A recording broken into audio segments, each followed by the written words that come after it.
안녕하세요, Soseo, hello everyone and welcome to a new video. In today's video we're diving into the scandal that recently rocked rapper Jessi's world. From being celebrated as a role model for embracing authenticity to facing accusations of not defending a fan attacked by her acquaintances, her reputation has taken a major hit. I'll break down everything that happened for you, so stay tuned as we uncover all the details. So if you find this video interesting and would like to support me, please subscribe to my channel and give this video a thumbs up. Now, let's start. Jessi, born Jessica Ho, was born on December 17, 1988 in New York City. She moved to South Korea at the age of 15 to pursue her dream of becoming a singer, a real bold move. Her early career wasn't easy. Jessi faced numerous challenges, from cultural differences to the intense pressures of the K-pop industry, but she never gave up. Did you know Jessi went to Korea Can Foreign School with Tiffany Young and Jessica Jung from Girls' Generation? Jessi even passed an audition for SM Entertainment, the same label as her classmates, but she decided to go her own way, feeling that SM style didn't quite fit her vibe. Adjusting to life in Korea was hard for Jessi. There were tough times when Jessi had to sleep in saunas because she couldn't afford a place to stay, but her determination never wavered. Despite the hardships, Jessi's passion for music kept her going. She took a temporary break from the industry but came back stronger than ever. Jessi made her debut in the South Korean music scene back in 2005. Just a year later, she joined the hip-hop group Uptown, making waves with her unique style. After the break, Jessi returned as part of the hip-hop trio Lucky J. She also pursued a solo career under YMC Entertainment until the group disbanded in 2016. In 2019, Jessi became the first artist to sign with Psy's record label P Nation. She continued to shine as a solo artist until her departure from the label in 2022. Jessi's music has been a hit, with several of her singles making it to the top 10 on the Gaon digital chart. Her solo track Nunu Nana and the chart-topping Don't Touch Me with the Refound Sisters are fan favorites. Jessi's big break came with the first season of I'm Pretty Rap Star, where she wowed everyone with her rap skills and finished as a runner-up. She's also been a judge on shows like High School Rapper and Captain, and even hosted her own YouTube talk show, Jessi Showed Her View with SBS. Jessi's charisma shines through in her regular appearances on variety shows with comedian Yoo Jae-suk, including Running Man, Hang Out With You, and as a series regular on Sixth Sense. As I said before, 2015 was the year when Jessi's career took a major turn, when she appeared on the reality show I'm Pretty Rap Star. Her fierce rap skills and no-nonsense attitude won her a massive following. Since then, Jessi has released hit after hit, including Senonni, Gucci and Nunu Nana. Each song showcases her unique style and powerful voice. But Jessi is more than just her music. She's known for her candid interviews and her willingness to speak her mind, breaking the mold of the typical K-pop idol. Whether she's on stage or on a variety show, Jessi's charisma and authenticity shine through. She's not afraid to be herself, and that's why fans love her. Jessi's impact on the K-pop industry is undeniable. She's inspired countless fans around the world with her music and her story. Also, Jessi has always been vocal about her beliefs. She's openly discussed her plastic surgery, body image, and the importance of self-love, breaking the silence on topics often considered taboo in South Korea. In her music video for Down, Jessi took ownership of her sexuality and body, challenging conservative norms. She proudly declared on Instagram that she was breaking Korea's societal norms. Jessi's feminist stance is clear in her support for female empowerment and gender equality. She's a role model for many, showing that it's okay to be bold and unapologetically yourself. Recently, her image has taken a hit due to her involvement in an ongoing and mysterious assault case. On September 29, 2024, a male fan approached Jessi in Apgujeong, hoping to get a photo with her. According to the 18-year-old fan, he was on his way to a convenience store when he spotted Jessi and decided to ask for a picture. CCTV footage shows a man from Jessi's group stopping the fan and reportedly swearing at him in English. Jessi then told the fan she couldn't take a photo and apologized. The fan apologized and tried to leave, but another man suddenly punched and kicked him. As the fan contacted the police, Jessi's group left the scene.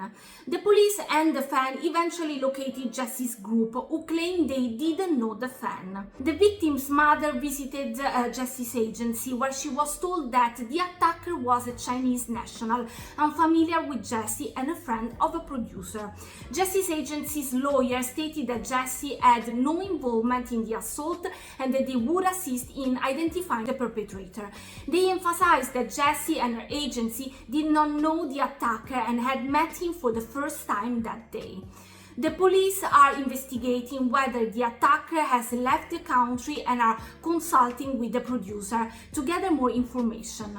Even though Jessi's team has promised full cooperation with the ongoing investigation, netizens are already criticizing her for her alleged response to the incident. Footage from just after the assault shows Jessi walking away from the scene, while another woman in her group tries to separate the attacker from the victim.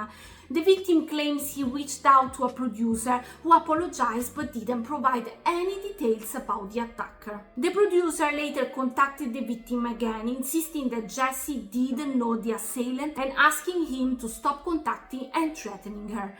Jessi's company has stated they will cooperate with the investigation and compensate the victim if necessary. However, netizens are unhappy with how Jessi and her team have handled the situation. Comments online have been harsh, with many questioning why Jessi walked away after witnessing the assault on her fan. On October 12th KST, Jessi addressed the incident on Instagram. "Hello, this is Jessi. First of all, I sincerely apologize to everyone who may have been disturbed by the reports regarding the recent assault incident involving me. While I was attending a gathering with personal acquaintances, one of my fans, who became the victim, approached me to ask for a photo. Since it was late at night, I politely declined twice, and in that moment an incident occurred where the fan was suddenly assaulted by someone I met for the first time that day. The situation escalated so quickly that I was also caught off guard and unable to properly handle the situation or look after the fan with care. I deeply regret that my fan had to suffer harm in such an unjust manner, and I feel a great sense of responsibility for my failure to intervene properly.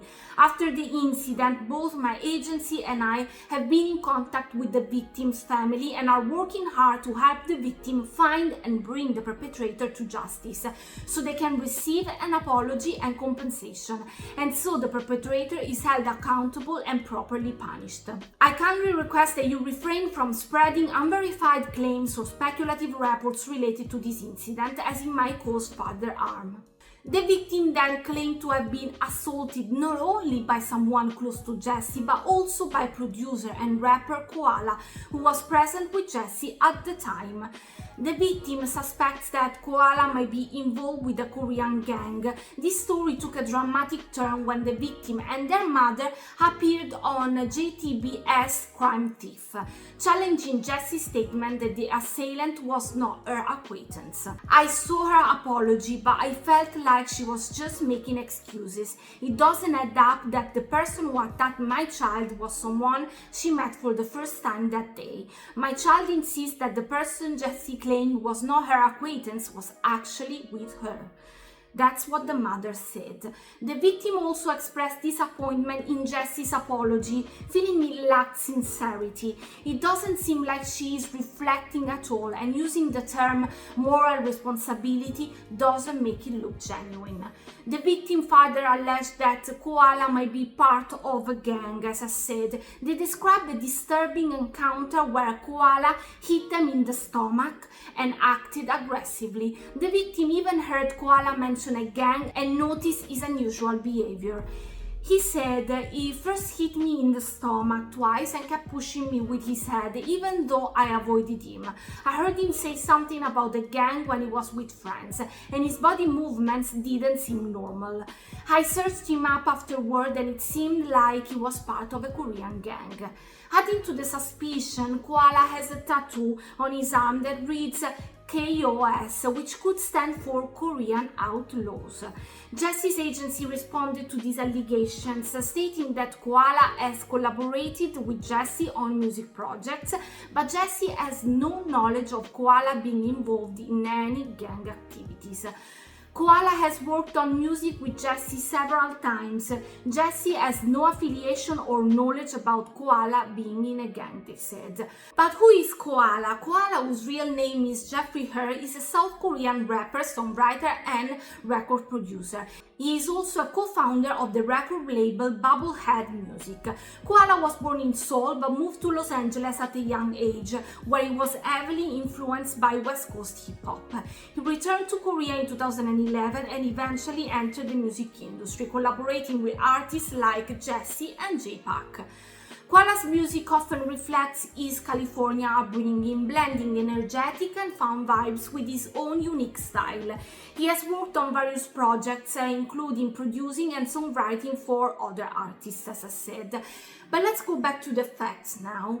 The fallout from Jessi's apology and the recent revelations about her alleged gang-affiliated acquaintances have led to her being socially ostracized. Korean netizens are now calling for Jessi, a Korean American as I said, to leave the country. On October 16th, around 10 p.m., Jessi showed up at the Gangnam police station for questioning. Jessi, dressed casually in a zip-up hoodie and black cap, took a moment to speak to the media before heading inside. Here's what she had to say. "I hope to find the perpetrator as soon as possible. I hope the perpetrator gets punished. I will tell the police everything I know as it happened. It was the first time I saw the attacker that day." Despite her brief comments, Jessi avoided answering further questions about the incident, including why she didn't step in during the altercation. After addressing the media, she proceeded into the station for her questioning. But the problems for Jessi are not over, unfortunately. On October 17th, in fact, a JTBC news show dropped a bombshell, revealing that Jessi has been implicated in another assault case from the past. During the broadcast, the victim came forward sharing a shocking story from 2013. According to the victim, she was assaulted by Jessi and her friends at a club in Itaewon. The victim also mentioned that Jessi had claimed back then that the attacker had left the country. "I was assaulted by Jessi and her friends in 2013 at a club in Itaewon." Jessi also claimed at that time that the assailant had left the country. Her defense now is the same as it was back then, the victim said. The victim also recounted the incident, stating that the altercation began in the club's restroom. She claimed that Jessi and her friends attacked her without any provocation. "I ran into Jessi and 3 of her friends in the restroom. I motioned from them to enter first, but then they started a confrontation and hit me for no reason. Jessi and her friends hit me and attempted to put my face in the toilet. She then took my bag and told me she'd return it if I got on my knees to apologize." The report also highlighted that Jessi had defended herself by saying it was the victim who started the fight and that she was merely trying to break it up. Initially, the victim pressed charges but later decided to drop the lawsuits. After all this mess, just a month after signing with DoD Entertainment, Jessi has parted ways with them. DoD confirmed this to Tenasia, stating it was at Jessi's request. "Hello, this is DoD. Once again, we are sorry for causing anxiety to the fans from the recent bad news. Jessi and the company have had numerous conversations on her future activities, and at Jessi's request, it has been decided that our exclusive contract with her will be terminated as of October 18, 2024. Although it was a short time, we would like to express our gratitude to Jessi for being with us, and we sincerely support her future activities. Thank you." Now, things took a turn for the worse when Jessi started facing a storm of criticism and malicious comments online. One comment was so harsh it sets off alarm bells. Jessi took to Instagram stories to respond to that particular nasty comment, which said, "The best news would be a happy one where she ate pills and committed suicide, so I'll be anticipating it." Yeah, pretty dark stuff. Initially, public sentiment in Korea wasn't exactly on Jessi's side, but even the netizens are now saying that this has gone too far. People have blasted these vile comments, and Jessi herself has been deeply affected, pleading for the hate to stop. Over the past week, many fans and even critics have been calling out the unfair treatment Jessi received. After the controversy broke out, not only did she split from her agency almost immediately, but she also faced intense scrutiny regarding the identity of the attacker. Now, Jessi has issued a new statement on Instagram apologizing to the victim and his family again and expressing regret over her handling of the situation. First of all, I would like to express my apology to the victim and his family who suffered due to this incident. Even though the incident wasn't caused by me, I've hurt a lot of people, including the victim, with my wrong actions, attitude and lack of response from the time the incident occurred until now. I made them feel betrayed and angry. I regret it 1,000 times and 1,000 more. I wish I could go back in time, and if I had taken a picture with the victim, if I had been more proactive protecting the victim, if I had gone to the police station right away, if I had given a proper apology, then the victim would not have suffered like this. All of this is my responsibility. I know I can be forgiven with one message. However, I'll try to correct my mistake and help the victim recover. It's too late, but I apologize again. I did wrong.